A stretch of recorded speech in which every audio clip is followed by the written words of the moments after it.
Pariyaram government Ayurveda കോളേജിൽ ആരംഭിക്കുന്ന ആയുർവേദ ഐ&ENT ആശുപത്രിക്ക് തറക്കല്ലിട്ടു.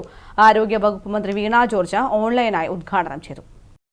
കേരള സർക്കാർ നിയന്ത്രണത്തിലുള്ള ആദ്യത്തെ ആയുർവേദ ഐ&ENT ആശുപത്രിക്കാണ് പരിയാരം ഗവൺമെന്റ് ആയുർവേദ കോളേജിൽ തറക്കല്ലിട്ടത്. ആരോഗ്യ വകുപ്പ് മന്ത്രി വീണ ജോർജ് ഓൺലൈനായി ഉദ്ഘാടനം ചെയ്തു. ആരോഗ്യ മേഖലയിൽ, ആയുഷ് മേഖലയിൽ ഇത്രയും അധികം വികസന പ്രവർത്തനങ്ങൾ നടന്നിട്ടുള്ള ഒരു കാലവും കേരളത്തിന്റെ ചരിത്രത്തിൽ ഉണ്ടായിട്ടില്ല.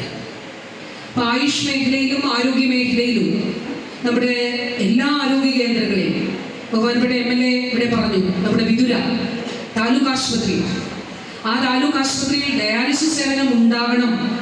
സംസ്ഥാന സർക്കാരിന്റെ ആർദ്ര മിഷന്റെ ഭാഗമായി താലൂക്ക് ആശുപത്രി തലം മുതലാണ് ഡയാലിസിസ് ആരംഭിക്കേണ്ടത്.